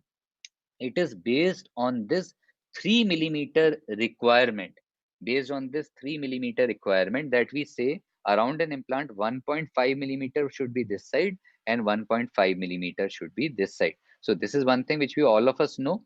So horizontal biologic requirement 1.5, 1.5. Between two implants it would be 1.5 plus 1.5, right? So it would be roughly 3 millimeter. That is what determines this thing. In case we don't keep it 3 millimeter, this interdental bone will go and ultimately interdental papilla will come down. Now, what about vertical requirement? Vertical requirement means that you have placed an implant. You are very happy with the result. You are seeing hardly any bone loss is there. Now what you have done is you have placed a crown. The patient starts eating. And over a period of around 5 to 6 months max, maybe earlier, what you end up getting is a trough-like bone loss. You see bone loss which is extending almost till the first thread. That is where the implant after restoration is trying to compensate or to reestablish the vertical part, vertical component of the biologic width, that trough shaped bone loss. This can be reduced by two ways. Either instead of horizontal platform implant, we use something known as scalloped implant. Now, the problem with this scalloped platform implants is they are not easily available. So the point is we go in for something known as platform switching. Platform switching basically is a concept to reduce the bone loss around an implant after restoration by reducing the requirement of biologic width. So platform switching basically means that the abutment is of a smaller diameter than the implant. Implant is wider, abutment is smaller. So the advantage basically is we always have microbes present in abutment implant junction. So had it been of the same diameter, those microorganisms would have been in contact with bone, more bone loss would have been there. Here the microorganisms are on the platform of the implant. So that is why what happens is ultimately bone loss is lesser from a biological point of view. Second advantage is that from a technical point of view, stress concentration begins at a more medial gap and ultimately bone loss is lesser. So platform switching is anytime a beneficial concept to reduce bone loss because of restoration of biologic width. So what we did was in our dissertation under me around 4 years back, if I remember right, we tried to compare normal implants abutments with platform switched abutments. And what we realized was that the bone loss was lesser in platform switched. In even suppose you take a radiograph of a patient before crown placement, you'll be able to tell which one is, this is from the internet actually, which one is platform matched abutment and which one is platform switched abutment. Platform switching is a very important short note also for all of us. So can you see abutment is of the same diameter as the implant? This is platform matched abutment. This is platform switched abutment. Abutment is of a smaller diameter than the diameter of the implant. So please remember the concept of platform switching. And anybody telling you that platform switching, this was a thing which we faced a difficulty from a particular department saying that platform switching does not come under perio. So I told them the same thing. Platform switching is directly related to biologic width, and biologic width comes under the domain of perio. So again and again, I'm telling you this thing. Please, as young periodontists, young periodontal surgeons, all of you have to fight for implantology. Are you getting a point? Don't let anybody try to show you inferior by showing two or three basic principles of prosthetics. No, prosthetics is very important, but so is the surgical part. And we are periodontal surgeons. This is something which we have to take care of. We faced a technical difficulty The technical difficulty was that in normal abutments, especially with regard to single tooth prosthesis, we have a flattened surface. This has an anti-rotational component. Because of this, the prosthesis does not rotate. However, in the case of platform switched abutments, no space is there for that flattening. So ultimately what happens is uh, abutment screw loosening, rotation is more in the case of platform switched abutments. So it's not that easy to use it practically ultimately. So that is the problem, the technical problem that we have with platform switching. So majority of the prosthodontists also are not comfortable many a times using platform switched abutments. So this must be your this thing. When is this guy going to stop speaking? Our eyes are hardly opening, our internet data is getting finished off, and he is continuing on and on. See, my rule is very simple. Unless and until the basics are told, at least we haven't done justice to the topic. So just give me 5 to 7 minutes more. I'll just try to wind up the last portion which I am taking mainly, that is biomodification of implant surface. Biomodification basically means that, normally speaking, all the implants today that we use have subtracted surfaces, meaning sandblasted and acid etched surfaces. Those sandblasted and acid etched surfaces require time for bone formation to occur. Immediate loading is not possible. And with those SLA surfaces, normally what happens is bone loss is maximum in the first year, and then it reduces subsequently. Later on, it tends to reduce. So this is the basic rule with regard to sandblasted and acid surfaces. There are few implants available which gave calcium phosphate coated implants. For example, Toric, OS from Adin, etc. Noble Active also claims. So calcium phosphate coating was an external coating. The same problem was there. You were trying to put an implant, half of the coating was getting removed. Implants coated with BMPs are also being developed. But till that time period, till the time these biologically active coatings are developed, do we have something that we can do chair side to enhance bone healing around our implants? We definitely do in the form of platelet concentrates. So PRP we used to use during our PG time. Now all of you are using PRF. I think in every department, at least one dissertation is always there on PRF, be it on recession coverage, be it on bone grafts. Are you getting it? So all of us are very fond of PRF. But when it comes to application of PRF around an implant, that is where we tend to think twice. No. With regard to PRF, always remember that using, instead of LPRF, TPRF, that is titanium tubes, is anytime better. Procuring them is not so easy. Are you getting a point? So that is an advantage which is always there in this thing. It is more denser.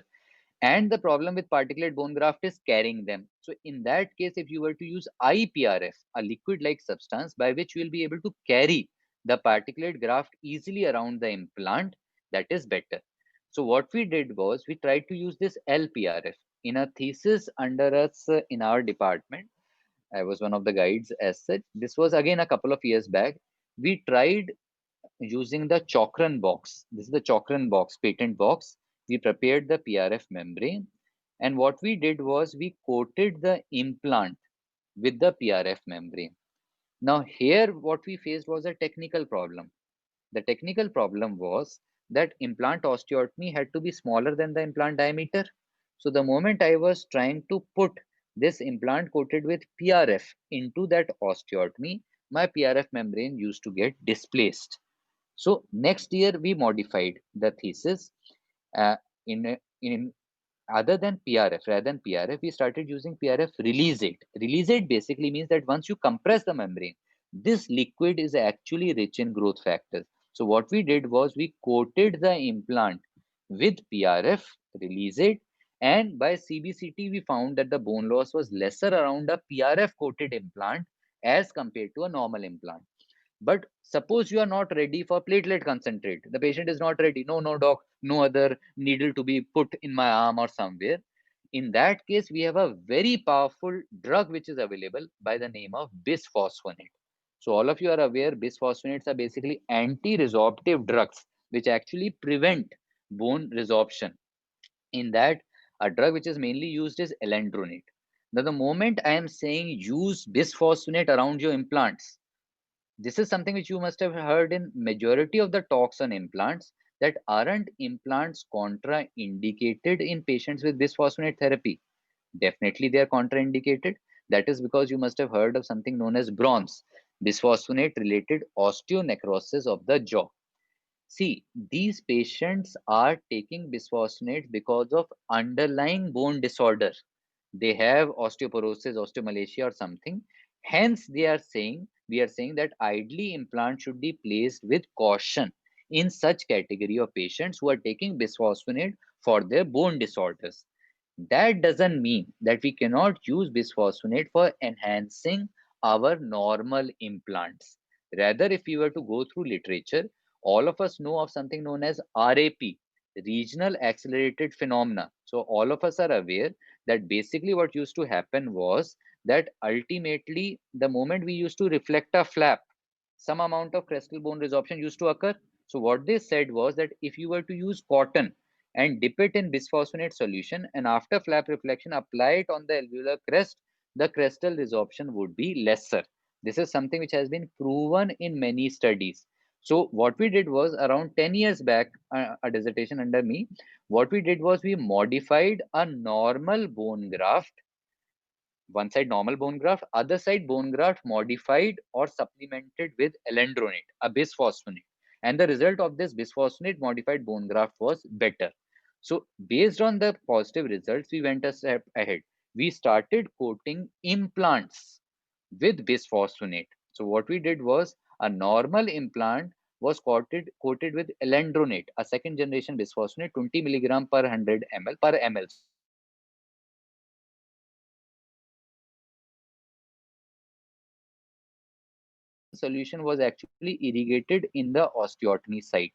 But you have to take care that this is a solution which causes lot of ulceration. So proper isolation has to be there, otherwise drop by drop you are supposed to put. So this is one thing which was done, and based on this thing what happened was ultimately bone loss which was found around bisphosphonate coated implants was lesser than that found around normal implants. Okay, so bisphosphonate coating is one thing which you can do. And last point is implant maintenance. Fine. You have done everything. You have delivered an implant and you are sending the patient. So all of you are smiling now. That basically means that we are coming to the end of the presentation. So the smile is, I think, because of that thing. Yes, we are coming to the end of the presentation.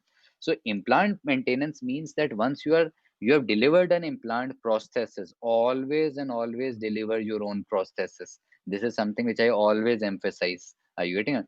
Don't let anybody tell you that with regard to a single tooth implant restoration, lot of prosthetic is involved that you cannot deliver. You can deliver. So two instructions which I always tell the patient once I am sending the patient after delivering a crown is that always and always, if I have replaced a multi-rooted tooth with a single implant, use of interproximal toothbrush is a must because there would be spaces which have to be cleaned. And the second simple instruction, I show the patient this particular photograph that around the tooth and between bone, we have this very powerful tissue known as periodontal ligament, which has pressure sensitive receptors. The moment we are chewing something hard, these receptors tell us that we are supposed to open up our mouth. Our tooth won't be able to take that much amount of pressure. No periodontal ligament, no pressure sensitive receptors are present between implant and bone. What does that mean?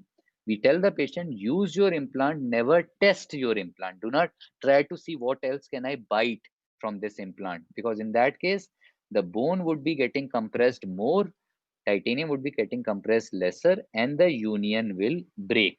So this is the second instruction which we always give. Another very important thing is you have sent the patient, but regular recall is a must. With regard to recall, assess for plaque, evaluate for peri-implantitis, color, contour, consistency, bleeding on probing, check for probing depths. So with regard to probing depths, we had studied in Carenza till 3 millimeter normal gingival sulcus, more than 3 millimeter pocket. No, the same thing doesn't hold true around implants. In implants, the tagline is 5 millimeter, right? Not 3 millimeter. Till 5 millimeter, it is considered to be normal, and beyond 5 millimeter, we have to be worried about. So, and always for checking, make sure you buy this beautiful instrument from Ufridi, this handle, to which you can attach plastic probes. So plastic Williams probe has been attached.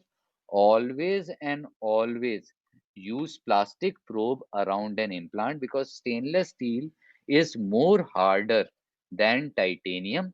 So ultimately what will happen is it will abrade your titanium. And no matter how much you are careful, we have to be prepared for the complications. Okay.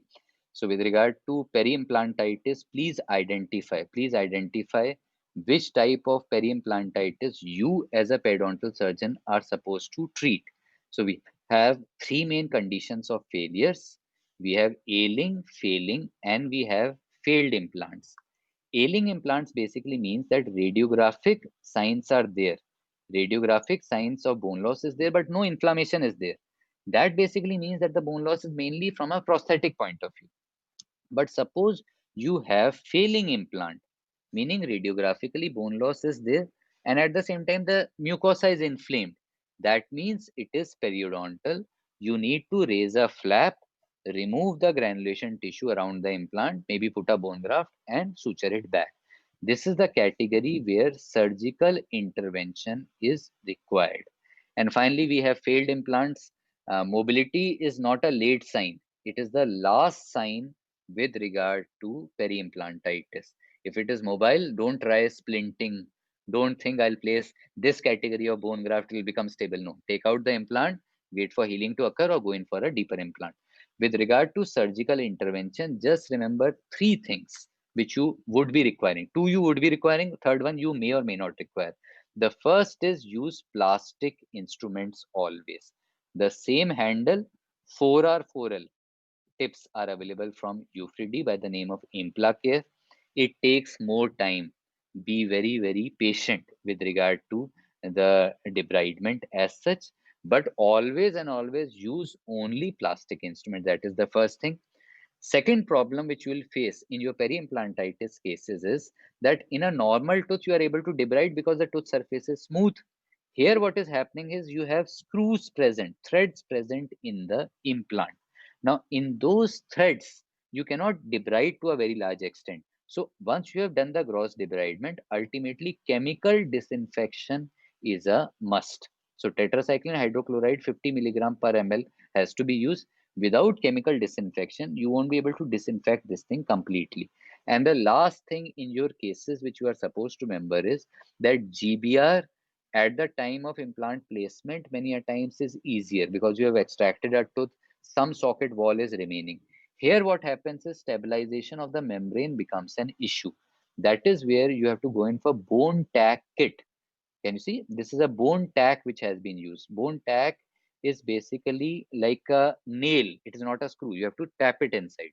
So you have bone tack kits which are available. These kits are not expensive. These bone tack kits basically are, you have a mallet, you have a sort of a circular tray in which many tacks are there. Tacks are nails. And you have a tack pickup instrument, the back of which you can put your mallet as such. So these are basically used for stabilization of the membrane as such. So just three things with regard to peri-implantitis. Okay. So finally, the slide which all of us have been waiting since a long, long time, right? A slide which brings a huge sigh of relief and a big, big smile to everybody in the audience. Okay, I'll just wind it up. I'm sorry I extended my time quite a bit. So the conclusion slide. So in conclusion, I would like to say again, the time of this tug of war is over. No matter which person is behaving stupidly, we don't have to behave in that manner. Our progress would be determined by a simple principle, and that principle is that a mistake which makes us humble is much better than an achievement which makes us arrogant. We will remain in the learning stage throughout our life. I am taking this lecture today. I am dead sure that after a couple of years, you people will be taking this lecture for me. You people will be giving the tips and tricks as such. So, eye doesn't see what the mind doesn't know. Be aware biologically, this is the thing which is required, and then technically these are the difficulties that we can face in implant dentistry. Okay, so this is one thing that you need to I've just covered the tip of the iceberg. Treatment of peri-implantitis in detail I have not covered. Screw retained restorations in detail, I have not covered. Bone grafts, especially we have these nano bone grafts, rational, etc. I haven't covered. But whatever I thought I would be able to cover in 1 hour, although it is 2 hours now, I have tried to cover. So this was the thing which I was expecting. But thanks a lot. All of you have taken my request, and I can see a few open, wide eyes as such. So few of you are still awake as such. So I thank you all for such a patient listening. Okay. I would like to thank Kolte sir, especially for this honor. I would like to thank Vaibhav, Dr. Vaibhav, a lot for the moderation and the humble words. Dr. Dhaval, a lot for his huge efforts. I don't think so. Time we have much. I ate up all the time for a discussion. But this is my email. In case something is not discussed right now, and this is my WhatsApp number. Anytime you have any difficulty, any confusion, anything which you want to ask, you are most welcome. You are most welcome to ask me. I can see Patnaik sir in the this thing. Sir, it is an honor, Patnaik sir. Patnaik sir cannot hear me.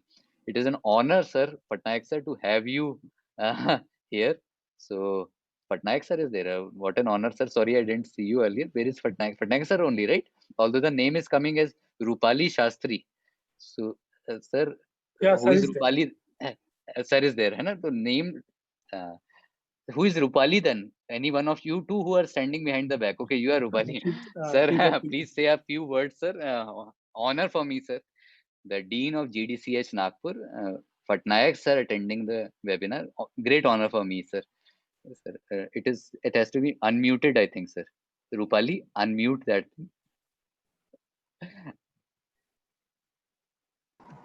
It has been unmuted. Okay.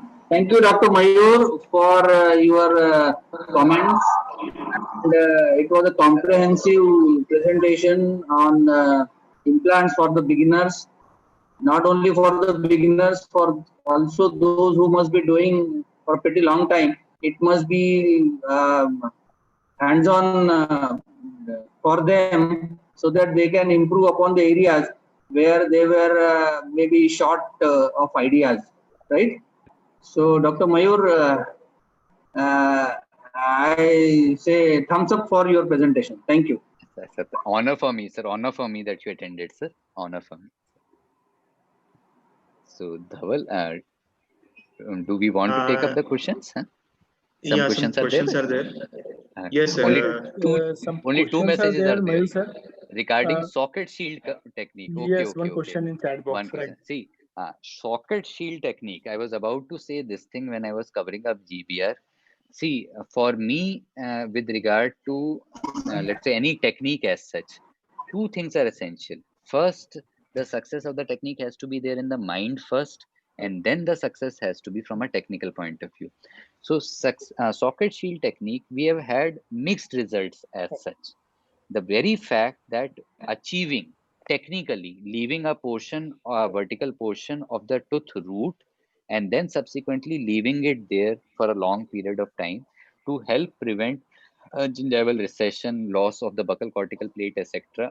From a technical point of view, it is a bit difficult. So whichever cases we have tried, few success cases have been there, few difficulties have been there from a technical point of view, leaving that socket shield. So this is not a technique which I would advise very frequently, because invariably what happens is, as a periodontist, the tooth which we are extracting, that tooth we are extracting maybe from a periodontal point of view, maybe from a restorative point of view. So it is not that the periodontal ligament is completely healthy, first and foremost. Second problem, as I said, was success of the implant is determined by BIC, bone implant contact. So bone implant contact is the entire threads have to be in contact with bone. The problem with socket shield technique is in that area where that root stump is there, we are actually reducing the BIC. The BIC is not there at all in that area. So this is one thing which we are supposed to remember, that BIC is reduced in socket shield. So what are we actually achieving? We are actually achieving soft tissue recession protection. Why can't we achieve it by identifying the biotype? Why can't we achieve it by modifying the position of the implant? And suppose a worst case scenario occurs, that some recession occurs, why can't we treat it with a connective tissue graft?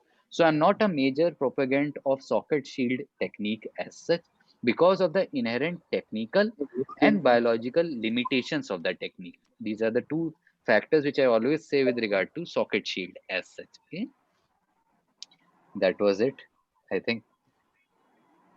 Any other question, please put it in chat box so that we can convey it to Mayur sir. And if some similar questions are there, we'll definitely club it. It is always a pleasure, Mayur sir. I don't know why you have stopped today. Or otherwise, collectively we are killing that Zoom. We are exploiting that Zoom and taking the revenge of Thanks a lot, Vaibhav. Like, I'm sorry first and foremost for extending the time actually. So, because what I was trying was from my side that it should be bound up basically in 1 hour or so, then 10 minutes. So, whichever participants actually sat, I'm very thankful to them, because a major problem with this online teaching is that willpower is required to actually sit through the entire webinar. So hats off to the participants. I can see Soumya, Sonal, few names I can see. no, you My can own see the PG number, students no? also. It has not reduced. and this is 12/7, right? Till some requests are coming. For admitting. Thanks a lot. Humility on the part of the students. I hope I was able to deliver a little bit at least. But the point remains the same. All of us as So if there are no questions in chat box, so let us sum up today's seminar. Actually, all the questions which are debatable since ages, like implant or a tooth, or whose domain is this, whether periodontist or prosthodontist or no. What my comment is, only periodontist knows the value of 0.05 mm of bone, whether it is a natural bone or the graft material. Okay, and how to preserve, because we are not those enthusiast surgeon. If bone is coming in between our protocol, we are just getting it off, getting rid of. So we only know the importance of that bone, and that's why I say only periodontist can handle the implant factor in the dentistry in very good manner. So this is our domain, and we, as you rightly said, we must unite and fight for that. Okay, actually it should be periodontology and implantology, right? So this is only Pandnaik sir always says we are the only subject with single word, no periodontology. So everyone is having oral and maxillofacial, this and that, right? So that may be our unique thing, but it need to be extended now. So with this, with the permission of Kulte sir and our coordinator Modi sir, if we can stop here, because I can't see any questions again. I'm just seeing chat box. otherwise, Dr. Gajanam. Thank you, Vaibhav sir, and thank you, Mayur sir, for a very most informative lecture.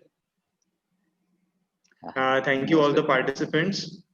So our fourth webinar will be on the topic periodontics under a magnified eye, which will be there on Friday, 17 July. I will share the link on the group.